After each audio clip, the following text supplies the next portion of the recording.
Hi, everyone. Welcome back. Today, I'm really excited because it is my first day of this new series that I'm starting, and it's called The Heart of Business. And I have one of my very dear friends here today, Nicole White.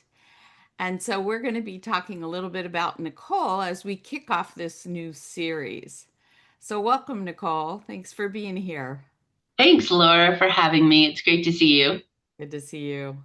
I love that shirt. Oh, thank you. It's my Merlin shirt. It's kind of magical and sparkly. So, It is magical. yeah, thank you. So let's start today by you just briefly telling us a little bit about the different, because you have so many different things that you do. So I'd love for you to just kind of give a brief overview. And then what we're going to do is we're mostly going to talk about your story because that is what I love the most. And so why don't you go ahead and start a little bit with your businesses? Wonderful, wonderful. Well, you and I connected many, many years ago through what we share with hypnotherapy. So I am a clinical hypnotherapist. I'm also a best-selling author and an artist. And I do a number of things. I work with creative women. And right now, the bulk of what I'm doing is helping women empower them to create their legacy and their book. And I call it Creativity Memoir. And Creativity Memoir is a whole number of things. We can get into that later. So I do that. I teach online art classes, and I'm a clinical hypnotherapist specializing in helping women break through into their creative, authentic self. And I also help with anxiety and depression, and that was my story. Was helping myself to get through the anxiety and the depression that I carried from such a young age. Great. Well, I that's also fascinating, and I can't wait to hear more about that. But let's go ahead and hear your story. I'd love to know, like, how you became an artist, when that started for you, and then a little bit about your story as far as the depression and the anxiety, whatever you want to share. And then, how it's led to these beautiful things that you've created over your lifetime, really. hmm Yeah. I don't want to take up a lot of time with the old story. And as you and I know, it's like that old story. If we go too deep into it, right, we just relive it. But what I will share is I was always creative. Hmm. Uh, in fact, my parents were told to put me in more of a creative school when I was younger instead of public school. But my mother, who had three children, said, I am not driving three children to three different schools. And I'm sure it cost a pretty penny. So they're like, you're staying in public school. So I struggled in school a lot, learning disorders. It just wasn't a good place for me. But like every kid in public school, you do what you have to do. Creativity was always there. My grandmother taught me to knit and crochet at a very young age. My mom sewed, and whether or not she can like fully step into it, I think I come from a long line of very creative women, some who expressed it and some who didn't. And I think it was around 11 or 12, I started writing because there was no one I could confide in. I was Something switched. My dad blamed it on puberty, that I went from a very happy young kid to a very depressed, sunken child. There were many years I didn't speak, and I just didn't feel any support from the adults around me, or even like they put me in therapy a few times. And I think it made things worse because they would say, oh, we're not going to tell your parents. And then, of course, the first thing they do is tell my parents everything I said. So I went within, and the writing and then the art really felt like my only true way of expression. And I have a couple of siblings, so it was a pretty good household, but I felt very isolated in it. And I hear this a lot from people. I just felt different. I just felt different. And I think different, now that I reflect on that, is just not having a person in your life that you feel like you can fully be yourself with. So, your siblings are one way and they function in the household. Your parents have one expectation and you have something else that you want for yourself. And something that I share with parents is I know you want the best for your child, but I think a lot of parents parent their children the way that they would have wanted to be parented as a child, as opposed to looking at that child and what kind of parent that child needs. Mm. Because I heard that all the time from my folks. We gave you everything we never had, right? And so what do you do with that? There's some guilt, there's some like, whoa, I should be grateful, but here is also some abuse and some other things that are going on in the household that I just felt sunken. So I wrote and doodled, and then I got into painting, and it was just a world that I could go into that I felt like, this is hard to admit, that I felt just really helped me stay alive. Mm. We'll just put it that way. Yes. And so I just really went after the creative, but then I'd get job as a secretary or things like this. So I was constantly switching from this very strict kind of settings, the secretary where you're to do whatever your boss tells you, where my longing was the creativity. And I had such low self-esteem that it was very hard to claim the creativity. And it was much easier to get more of these jobs where it's like, tell me what to do. I'll try to prove my worth by being a good girl and doing a good job. So that happened for a long time. I went to college much later, moved around. We don't have time for the whole nitty gritty, so I'm going to try to get to some of the better chunks. I really struggled with anxiety and depression. And so then I started looking into nutrition, and I found that getting rid of refined sugars and the processed foods really helped, because I was on medication, but it killed my creativity. Mm. So So, I couldn't wait to so get you're off. talking, I'm sorry, but Yeah. so you're talking about like medications for depression, Prozac. I was put anxiety. on Okay. Prozac and all these things at 13. Wow. My parents were just like, what do we do with this depressed child?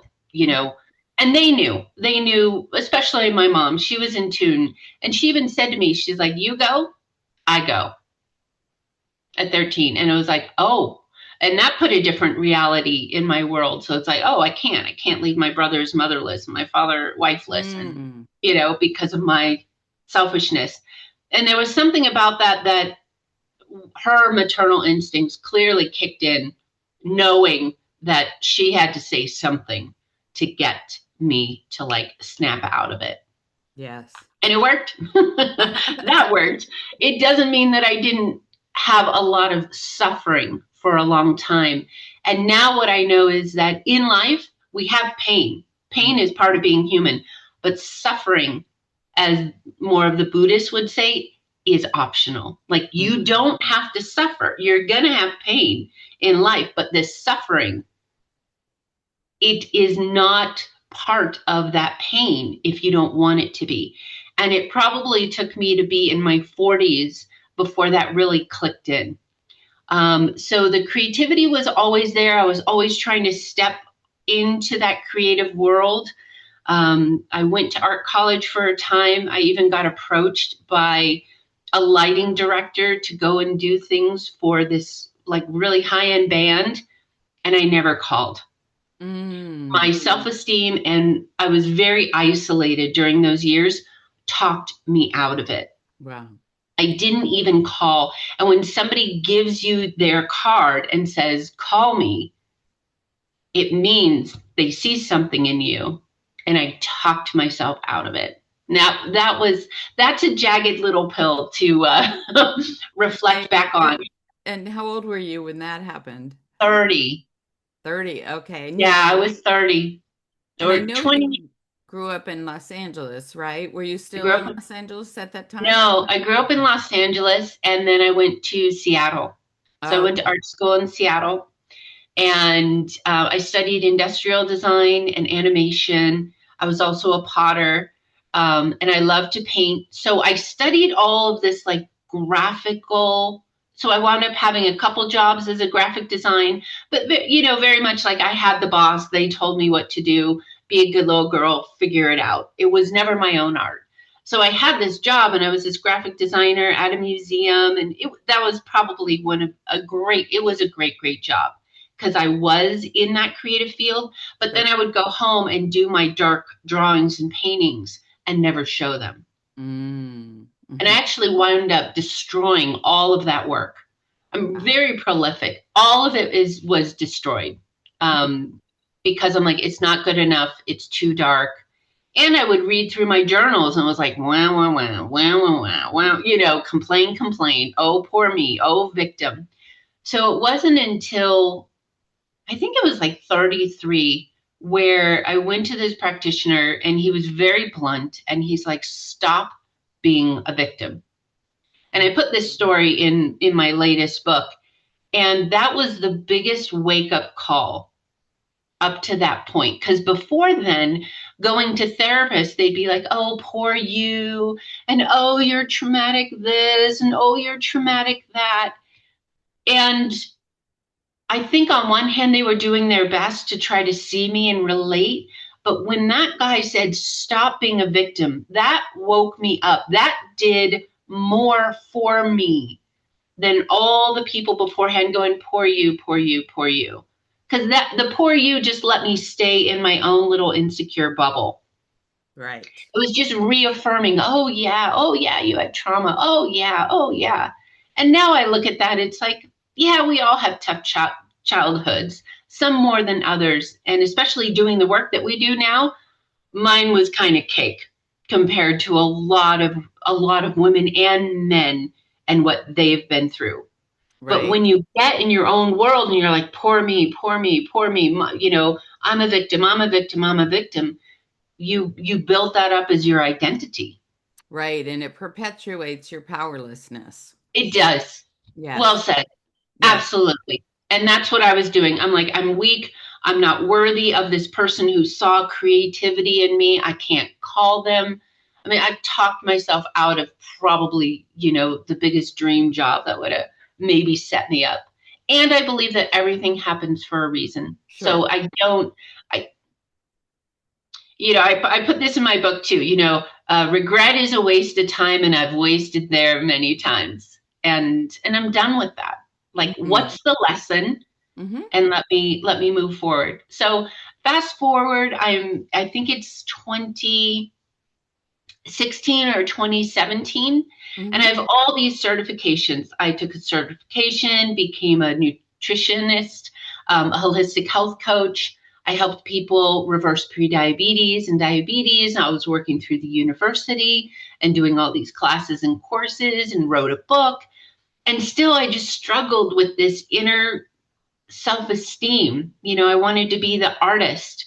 And that was this, it was almost like the secret world that I created for myself. So I was isolated. I wouldn't let people come over to my home because my home was my art studio and it was full of all this dark art because that's what came out. And then during the day, I just, tried to put on the neutral face and go through my work and help people because I've always loved to help people because it helped get me out of myself, see the world in a different way. And when someone said, you really helped me, it's like, oh, okay, I have a reason to be here in this world. So Right. it was really amazing And that I that I was interrupted seeking that. you when you were telling me what medications, but then you had said that you found nutrition to be one of the things that really could help with the feelings of depression and things like that at that point, Yeah, right? yeah. So getting off refined sugar, getting off of the, fast food and refined sugar, starting to read ingredients. And that's what my whole first book was about. Not diet or deprivation, but like let's just go back to food that your great great grandmother would recognize. Whether it's a cookie or a burger or a pizza, like those can all be made with quality ingredients. And those are So when I removed the refined sugars and the things that I was allergic to and artificial sweeteners and colors and things like that, I stopped having these huge mood swings. So the nutrition, I couldn't have gotten to where I am now without that, because at least it helped create a consistency with the moods. Mm. Before then, it was like drop down low. I'm a piece of dirt. Why am I even here in this world? All the way up to too much sugar and caffeine euphoria, right? Mhm. Sure. And with the nutrition, it helped create a baseline. So if I went low, it was a little dip. If I went high, it was a little hump. It wasn't this huge and literally huge roller coaster of emotions that I was like, oh my gosh, this is overwhelming, right? And when you dip down, or when I did, into that deep, dark depression, I'm a piece of dirt, what am I doing? That's when the thoughts come in like, what am I doing in this world? Maybe I should just do everyone a favor, and just get get it over with, Yeah. right? And those were the thoughts that led me to let people try to help me with the medication, Of because the course. medication, it was a numbness. Mm-hmm. And I know a lot of people on medication, they need it, they love it, they're grateful for it. I have family members on it, and I have a lot of respect for that, for the people it works for. For Right. me, it took away the creativity, and then I was just in this blah state, and it wasn't really helping me want to stay on the planet that much more than my deep depths. Sure. So I needed to find a way to be more in the steady. And if we think of it, too much sugar and processed foods, it's exactly like what happens with diabetes and prediabetes. Our blood sugar spikes, our blood sugar drops. The blood sugar spike, whoa, I got ideas. I can go for everything. Things are, on top of the world. Sugar drops, blood sugar drops. Oh, why am I here? What am I doing? I'm so heavy. I'm so depressed. Right. So the nutrition is still key Mm. for me and for a lot of people that I know, because it steadies the blood sugar, Mm. which can steady the mood, which helps keep your mind clear on what you want as opposed to what you don't want. Great. Yeah. Yeah. And then the hypnotherapy came along, and our teacher, and I was watching something, and it was like, oh, this next miracle thing, this is going to work for you, this is fantastic, 1 to 3 sessions, it's going to solve your problems. And there was a part of me that's, yeah, yeah, yeah. But there was this other part of me, I kept looking, right? I kept listening to her information. I got one of the self-paced audios, and I got a lot out of that. And I just kept thinking, like, if that audio was able to help me, and it was a generic pre-recorded audio, was able to help me a little bit and see things, I wonder what a session would do for me. And it was literally life-changing when I had my first session. And after that, I joined the program. I'm like, I need to learn how to do this, because now I'm working with people who I'm able to help a little bit, but nowhere near as much as I want to be able to help them, and as much as I see their potential, where they can go, and how this depression or anxiety or self-doubt or trauma is just keeping them below the surface of having a really good life. Right. And I would say it was the best thing I ever did. I was in a relationship that wasn't working. I saw what my self esteem was doing and was talking to myself. And I made so many huge and scary shifts that I'm so grateful for now. I'm Hmm. so grateful for it. So I love this work. And I've worked with a lot of people where it has changed their life just as much, if not more, than mine. Right. So I Yeah. love the hypnotherapy work. Well, and that's where we can actually address the subconscious or the program, right? And so that's, I think what we don't realize is that there's something running in the background that no matter how much we try to change things, it's like software on your computer that's installed. And if you don't realize it's installed and disinstall it or however uninstall it is the right, then you really can't make any real progress because we try to use our willpower to overcome it, and it just you can only do that for so long. It's so true. Even with my nutritional clients at that time, I'm like, we got to do the hypnosis first. And then I started doing the group hypnosis. And I even do the group hypnosis for my creativity classes because so many women come in and they're like, oh, I'm just not good.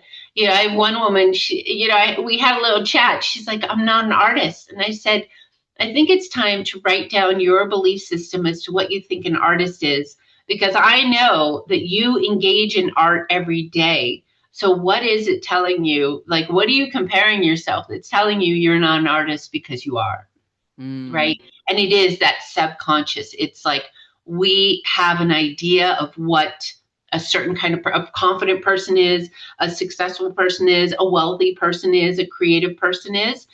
And I think oftentimes we are those things, but we can't let it in because of those subconscious messages from the things that happened early on that we've clung to, consciously or subconsciously, that unless we take a look at those and then have the language to undo them and reinstall what we do want, that hmm. it's very difficult for a lot of people to make the changes they're working so hard to do, to change. Right, right. Yeah, and it's really interesting because when I told my story, one of the things that I mentioned was that I healed myself of depression when I was in my 20s because of all the emotional release work that I did and the breath work and things like that. But there was still something in me that did not embrace the entrepreneur at that age.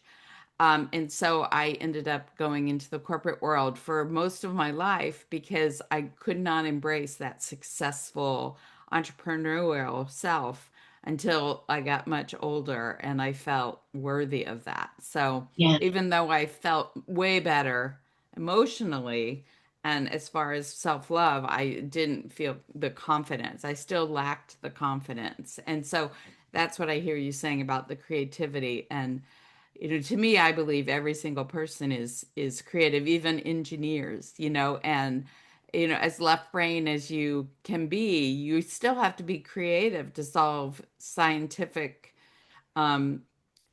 things, or to figure out how to build a bridge, or how to build a computer, or speak computer language, code. It's all creativity. So I just it's love so to hear true. It's so true. Anytime you are figuring anything out, including how to organize your grocery list or how to cook a meal or to tend to your garden or to dress yourself, that is the creative side of the brain. that. And Right. it is, it's there. I believe it's there for everyone. And I've met so many people where it's really sad. I've met so many people who had the crayons in kindergarten or first or second grade. And, I really just want to speak to these so-called art teachers for these young people and go, why are you judging them? Because so many young people got the message that they are or are not creative based on the people they live with or the teachers saying, little Tommy can draw, but Jane, you're never going to be an artist because that is just a scribble, where little Tommy knows how to put the ears and the nose and the eyes. We actually all have very different vision. And you can tell this by some people have readers, some people have glasses, some people have Coke bottle glasses, some people have no glasses at all. And the way that we see or perceive things are very different. Just like some people dream in color and some people dream in fuzz. Everything I see has a layer of fuzz. I have a weird depth perception thing.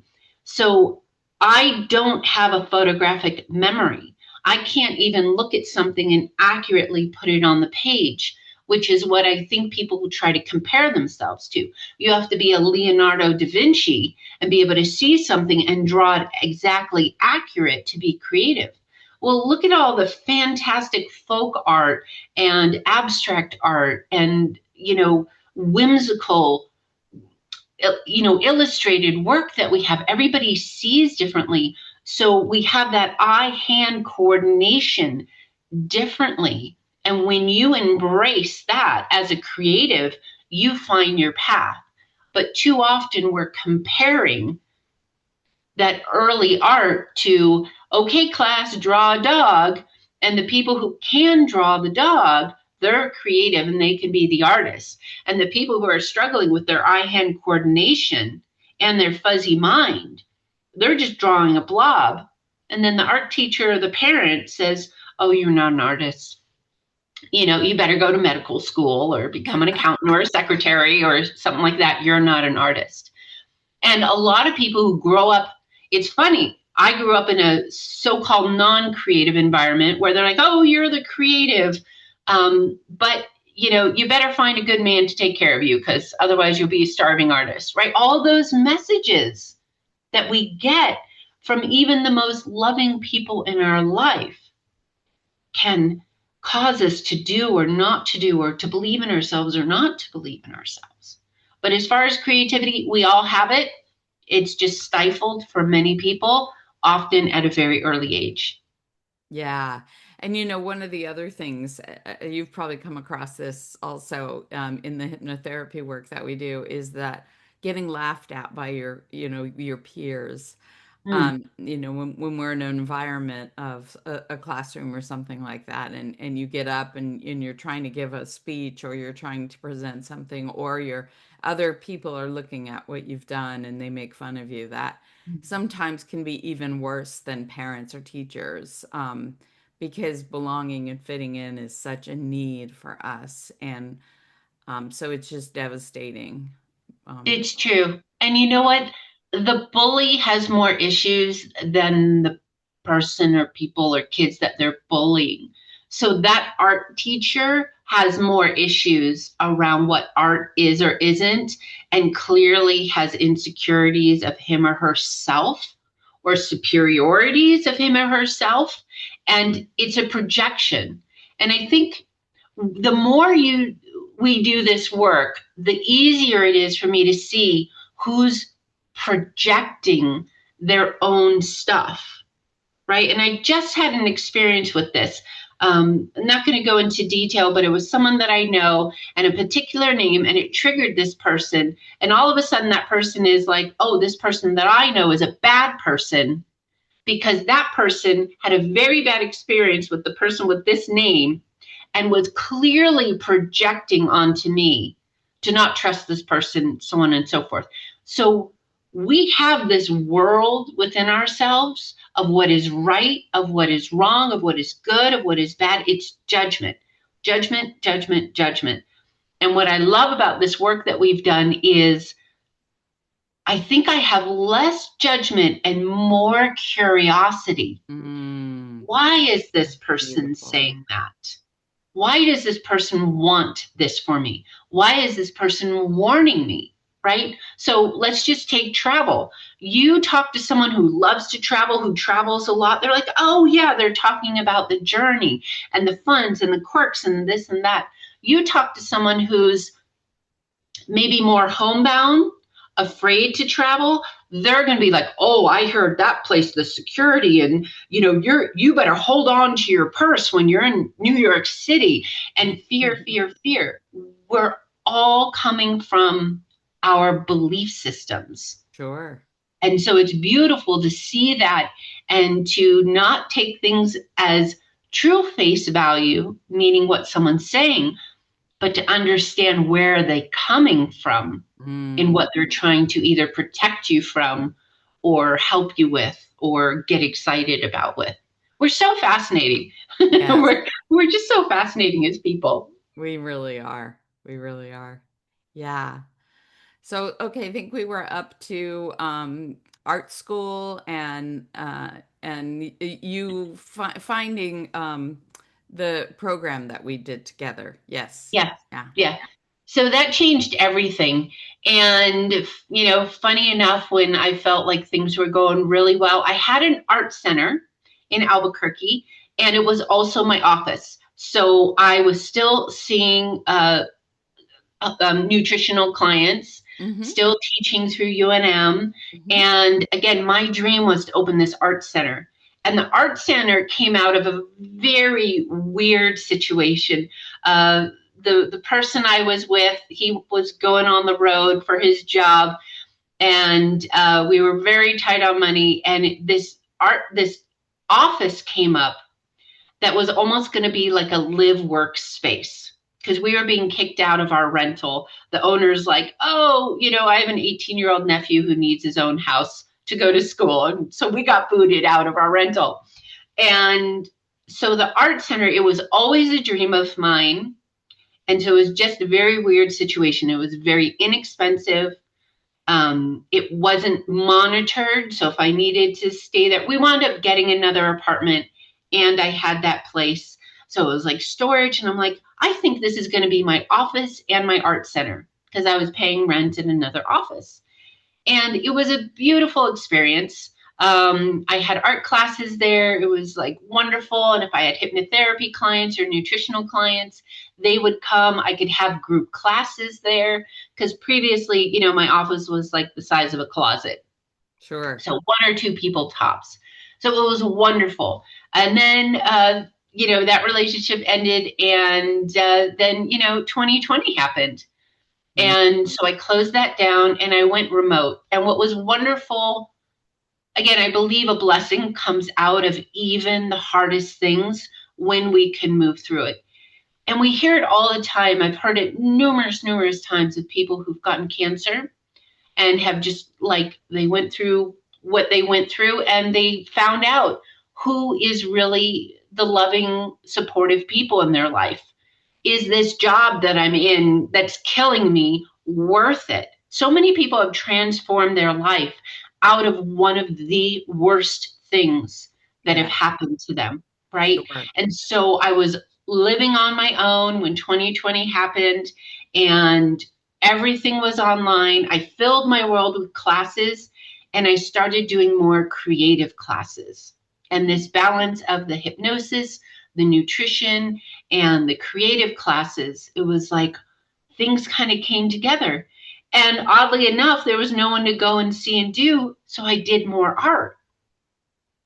And then I met my partner that I have now, and it's the best relationship I've ever had. And I believe so much of that came out of building up my self-esteem, as well as understanding in relationships, especially as you get older.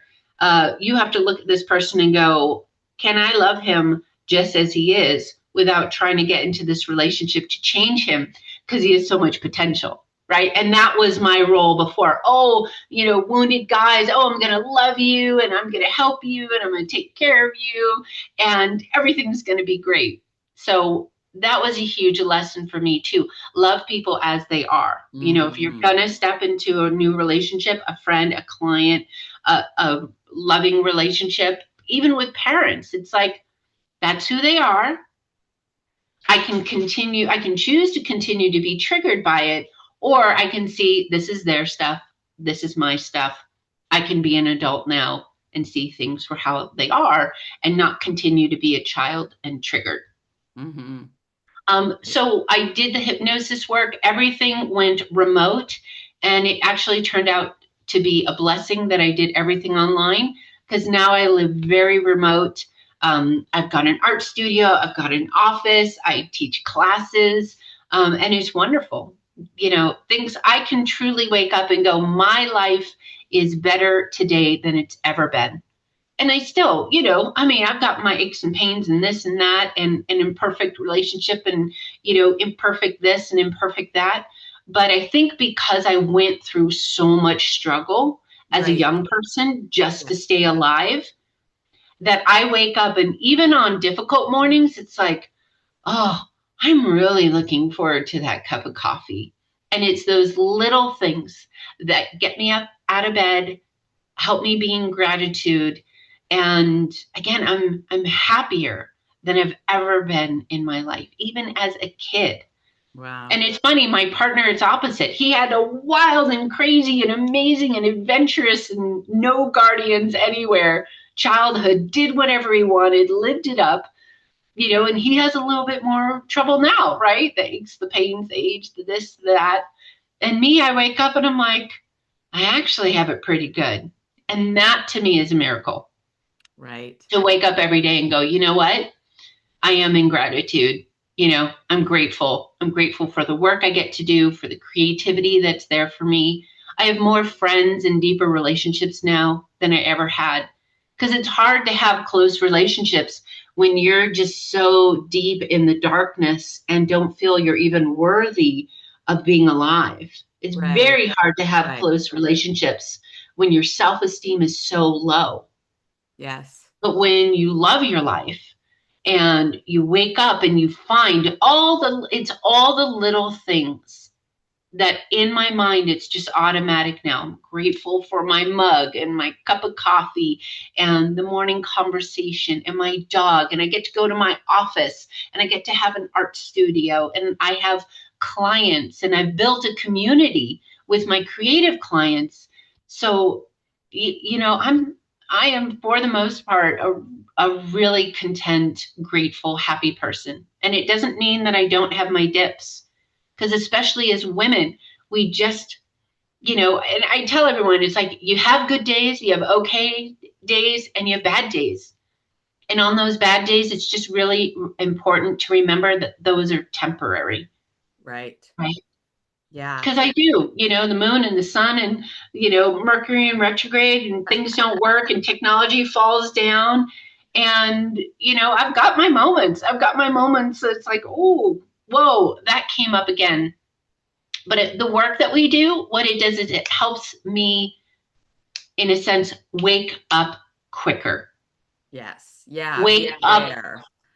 from that old subconscious stuff that sometimes wants to creep in. Like I share with people, like I used to listen to a lot of very dark gothic music, and it sets a mood and a tone, right? Just like I used to wear black and everything I drew and wrote was dark and depressing. And that's a mood. And the more I engaged in that, the more I created that world and that dark mood. So even though I still love some of that old music, it's funny if I listen to it again, I go back into that world. And so now it's like, okay, you can dip in for a song or two to remember, but I have to change the station, Mm. right? I have to change the station to what I want, the happier, goofier music, right? The brighter colors, painting with, oranges and yellows and purples instead of just black, Mm-hmm. right? Right. Because everything comes back to how we feel Sure. about things and Right. how we label them. Yeah. So I know that was a tangent. No, and you know what, really, I think it was great. And one of the things that I really got out of that was I think that we're all taught that the happiness and what we're looking for is outside of us. And so, we're trying to build these lives that look so pretty, or they're just, they're these goals and these brass rings that we're always reaching for. And when we stop and we start to go within more, and we start to realize, no, maybe it's what I'm looking for is inside of me, not outside of me. So And true. then when we start to do that, we start to slow down. We start to move at a more comfortable pace instead of just constantly being seeking something.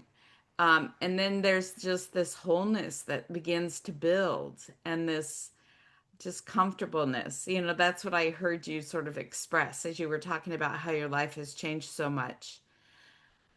And then also, I'd like to say is that a lot of people ask the question of what's my purpose, or I can't find my calling.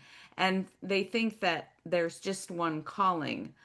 But to me, what I've learned is and I've heard this from a teacher that I love named Bashar. He says that your purpose in life is to be as authentically you as you possibly can. So it doesn't matter what you're doing, are you being authentic? And I think that is the goal is, to let our lives unfold in the way that they do. And they will always continue to unfold and change and grow. But if we can be as authentic as possible, then we are going to find that peace and that joy and that creativity and the playfulness and the fun and all of that. Absolutely. And that's the work that we do. I believe that the work that we do really helps people when they're interested, when they're ready. It helps them become more authentic because you let go of all of that old subconscious programming by being able to see it, see how it's running, and to be able to get rid of it.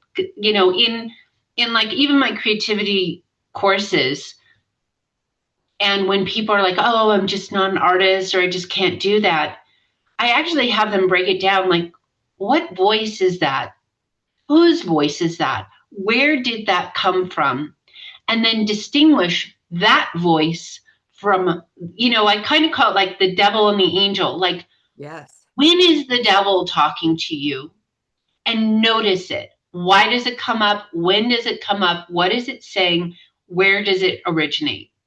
And then you've got this angel, this cheerleader who wants the best for you. Who is that? Right? Where does that come from? And when you understand, oh, that's the negative, and however you want to label it, that's the negative voice, that's the positive voice. And when you understand and you talk to both parts and you go, yeah, I see what you're doing. I see that you are my kindergarten teacher telling me that because I didn't draw the ears on the dog correctly, like Johnny did, that I'm not a creative. You can go away now. I don't need you anymore because I want to step into that creativity. And if you want something, like anyone who steps into a creativity class, they want it. And so what that's telling me is the only thing stopping you is those old messages. And that's the only thing you need to do to get it out of your mind and step into creativity and to stop thinking that if you're not Leonardo da Vinci, that you are not the artist. And then I'll bring up all these different artists, everything from abstract to just outline to, oh, there was this woman, and I recently watched a movie on her. I think it was called like Maggie or something, and she was a folk artist, Mm. no training, dirt poor, lived in a little shack, but it brought her joy. And she had like arthritis and lots of mobility issues. But she said, "Give me a paintbrush and a window." And at that time, because it was before TV and before the internet, she had nothing to compare it to. She could just sit in her joy and paint the way that it came through her.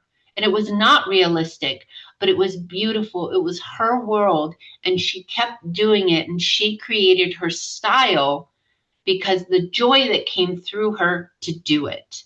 Yes, I love it. And I think, like, especially these days with creativity, with like Pinterest and Instagram and all these things, it's so easy to compare yourself to the quote unquote picture perfect artists and to throw your desires out the window. And this goes for anything, whether you want to cook or garden or, you know, be a fancy dresser or, go to college and go for that degree at 50 or 60 years old.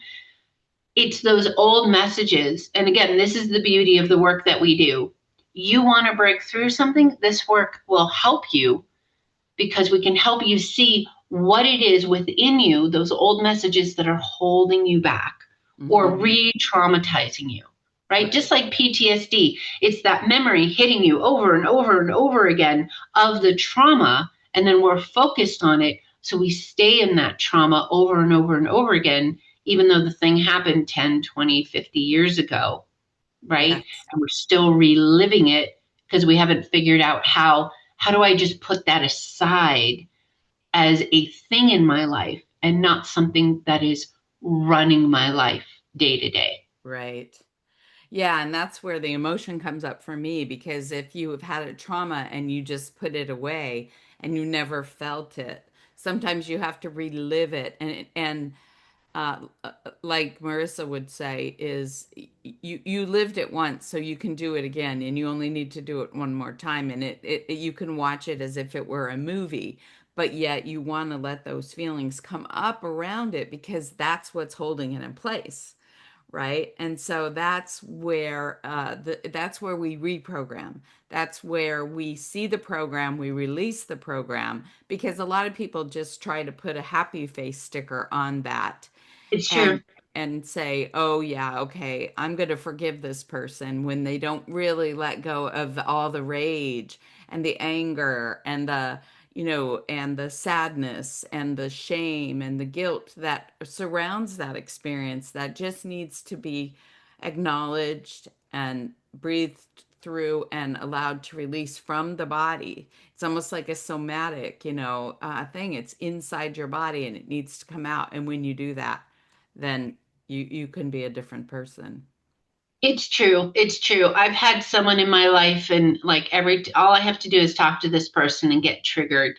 Hmm. And it's fascinating now, after having done this work for almost a decade, on how I don't even have to really talk myself through the untriggering. And I don't get triggered nearly as deeply as I used to, because literally now in the background, what's playing is, this is this person's stuff. This person is just going to talk at you, tell you certain things. You're not a little girl anymore. You don't have to listen to it. You don't have to let it in. And that is like, I can like stop talking to that person, be like, oh my gosh, I can continue on with my day and not like, hurt myself for days and days because I got triggered and I feel I'm not enough and I'm not doing the right thing by talking to this person. That's where, that's where I know this work Right. like continues once you let it in, Sure. once you're willing to see. It's so weird. It is kind of like we're living in a psyop sometimes, and how like these people have these little puppet strings over us. And when you snip those strings, metaphorically, subconsciously, it is amazing to step into that authentic self, because you're no longer letting these programs run that used to run your life, that used to occupy your mind. And that is where you're authentic. You're like, okay, that person said that and that used to happen. The best side of me wants this. Let me lean more towards, the angel, the cheerleader, the Right. the coach that wants the best for me. Yeah. And that brings back your freedom and your power. Yeah. And when you feel that freedom, right? And that's what I wake up to. Like, I have the freedom to get up out of bed and to make myself a cup of coffee and to set my schedule and to engage in really good people. And then I also have this reserve to deal with the really hard things, right? To work with the clients who still are going through the trauma and need the love and the care and the consistency and the patience and the faith that they too are going to be able to get through it. Yes. I see a lot of people get very worn down by some of this work. And it just tells me like they got a little more work to do, Yes. right? But Yes. when we're doing our work, we know, and it's interesting, it's like we have more energy and resilience for the things that used to like really chip away at us. Right. Do you feel that? Yes, and I also feel like sometimes I'm right, like one step ahead of somebody I'm working with, and sometimes I might even be one step behind somebody I'm working with. And they some people call that like an imposter syndrome or something like that. But what I've realized is that we don't need to be, that's an ego place where you think you have to be so much better than the people you're working with. And it's not true. Yeah, We're all walking each other home. We're walking hand in hand. And Yeah. when we can do that, and when we can be humble and yet know what we're doing because we've done it long enough, then that's the gift that we give to ourselves and to each other. It's true. It's true. And the imposter syndrome, I mean, it's amazing, what we've heard from, Marissa and a lot of, wonderful people that I've worked with. Again, it's just those old insecurity messages. And in society, we are a flip flop, turn you around, mixed message society, right? Here's the thing, we're rooting for the underdog. You're in trouble, you come from a difficult place, we're rooting you on, we want to give you self-esteem. And then as a society, not everyone but a lot of people, it's like we've got this person going for it, right? Beautiful, talented, top of the world, wealthy. And then there's a way like they're so conceited and like, oh, she Exactly. just loves looking at herself.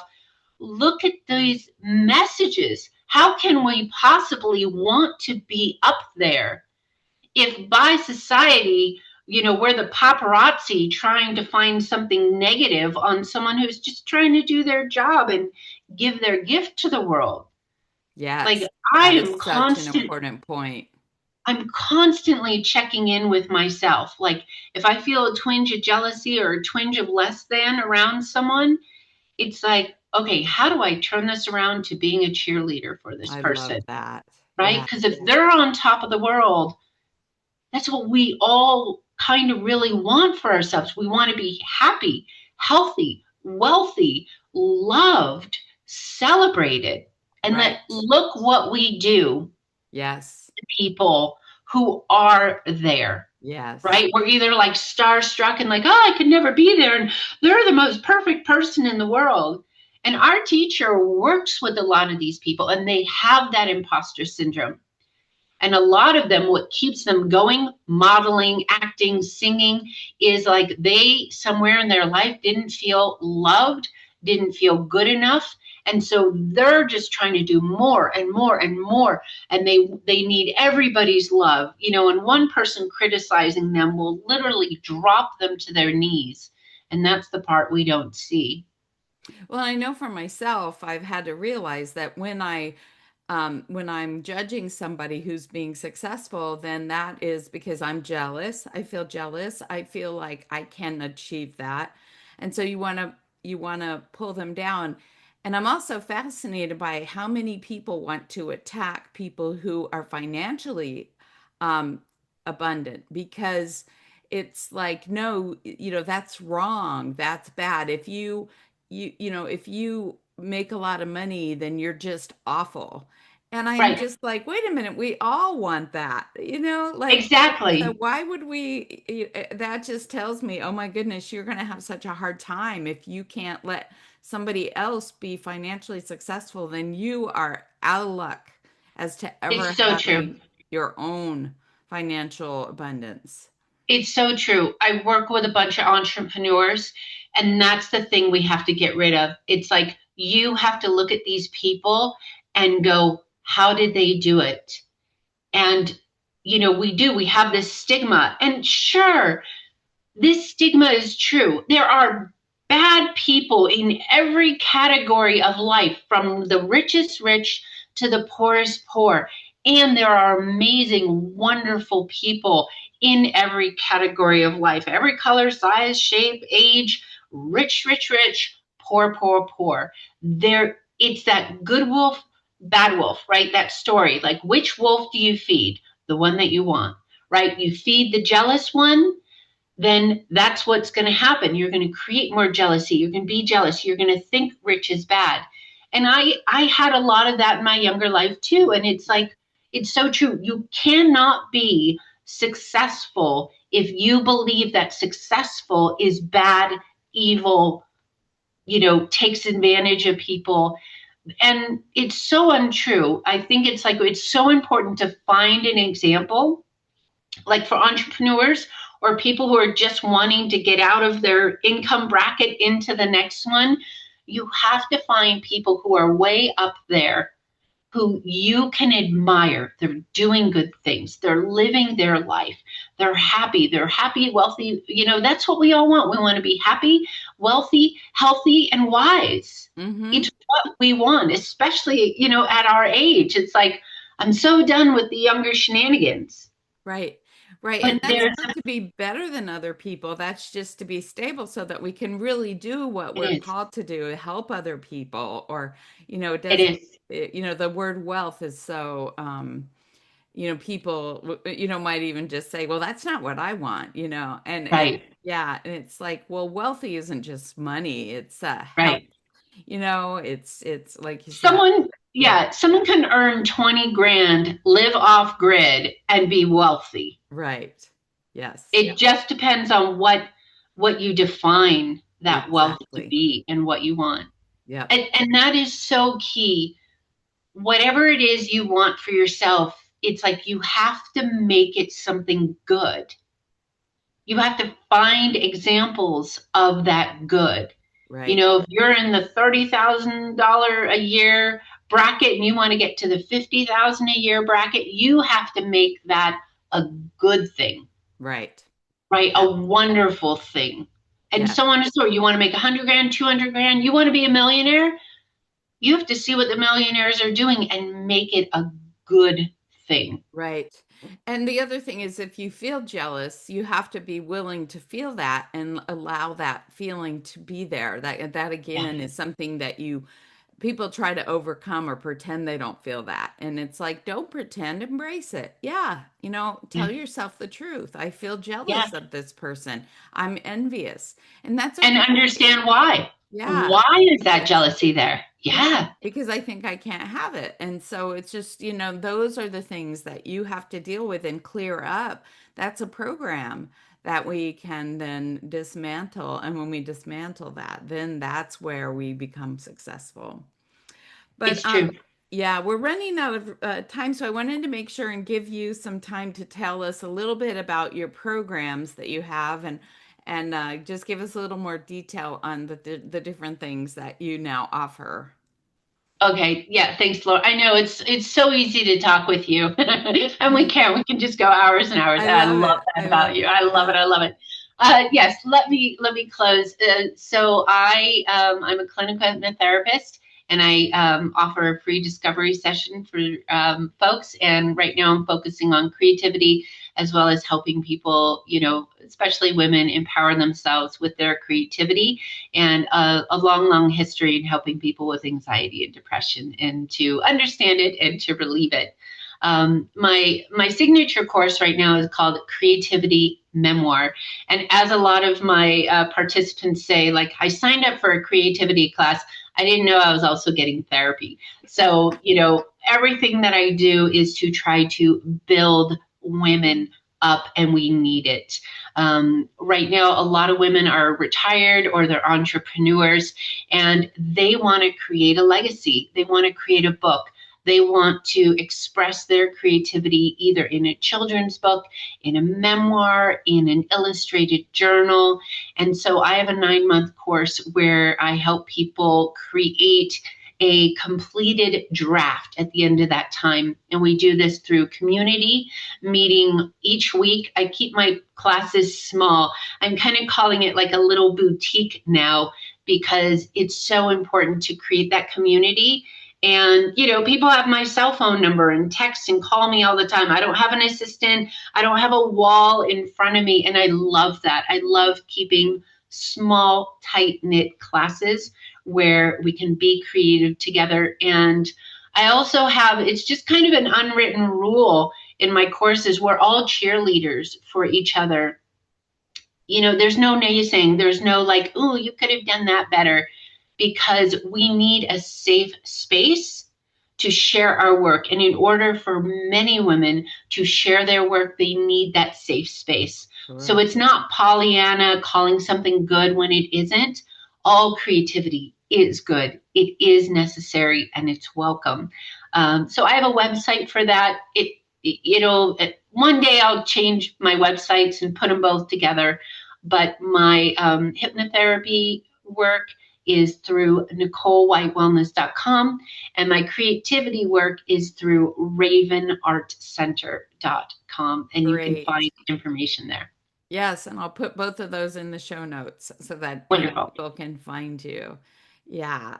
And so, yeah, thank you so much for your time. It's been wonderful. I, I know that we met during COVID and we met We online. did. Even though I grew up in Albuquerque, I never knew you. And That's you right. are in Albuquerque. I forgot to mention that. You're in Albuquerque, New Mexico? Southwest of it, southwest, Oh, about yeah, an hour and a half Southwest. from Albuquerque now. Yeah, Yeah, but in New Mexico. So we met after I left New Mexico, but we met through the training that we did. And I've seen you change amazingly, and I'm sure that you've seen change in I me. I have. know. And one of the things I have to say too is one of the things we played with for a while was learning to play. We were playing with channeling, just asking questions. You would ask me questions, and I would try to quiet my mind and give you what I and the impressions that I would give, I guess is how I would describe it. And you did that for me, and that helped me to access my inner voice better than anything ever has. So I have to tell you, I'm so grateful that we played with that because We did. it really was, it's profound in my life now. And I use Yeah. my inner voice all the time to help guide me and to help me with everything that I do. So thank you for And that. I hear it in you. It's automatic now. Yeah. Again, it's one of those things you practice something that you want, it becomes part of you. And I see that. You smile more, you're just like so lit up.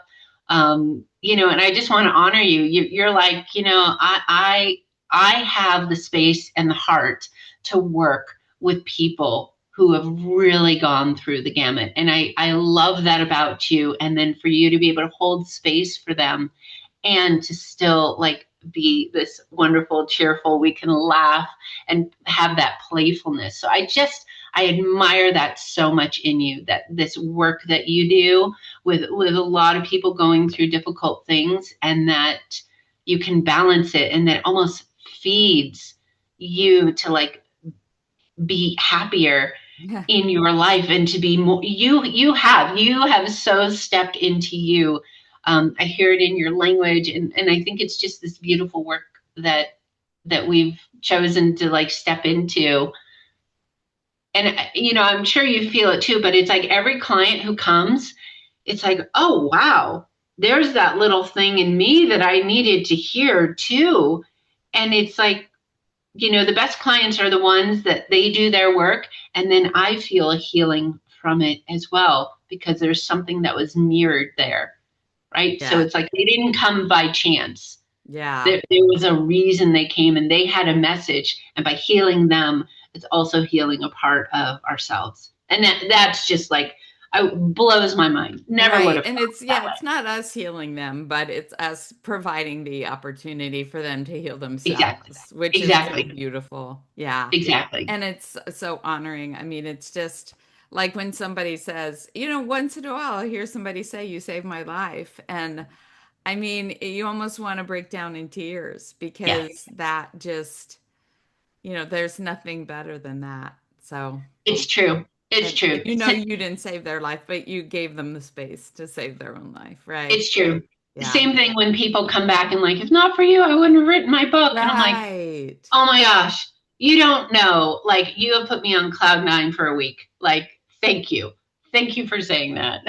Well, and you know what I love about your memoir is that, I lost my mom a couple of years ago and I know the stories, but now I have a couple of uncles left and it's really woken me up to the stories that of my grandparents, my great grandparents that I really don't know. And if somebody would have left, like a story of what they went through and I could understand what they thought and what they experienced.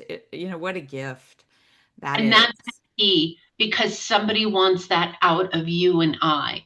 And so Right. that's why it's so important, is like to take like, oh gosh, I wish I knew XYZ about all these people.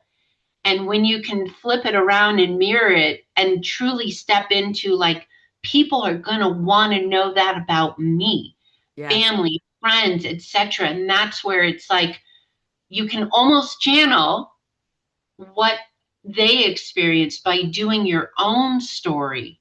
Right. And writing your own story is going to heal the parts that you don't know and the pieces that you don't know about them. And I will, sometimes I'll take people into this journey of what would you say to that ancestor? What do you want to know? But I think that's a message I would love for everyone to walk away with. Like, your story is the most important story. And all these things that you wish you knew about everyone else, believe it or not, whether you're isolated or you're full of family, people are going to want this from you, living and when you're no longer on this, earth plane. That your story is most important, and you can heal so much by letting it come through, right? And Love it it. doesn't have to be this huge tell all memoir. A lot of people do it through children's book, and just this Mm. little message that was most important that they got in adulthood that they needed in their childhood. Oh, I love that. And it's like the reparenting work is so important. But yes, we could talk forever. Yes. Well, thank you so much, Nicole. I Thank appreciate you, you Laura. being here. This is wonderful. Wonderful, And wonderful. yeah, we'll talk soon. We'll talk soon. Best of luck to you. We'll talk soon. And thank you for having me on. Sure.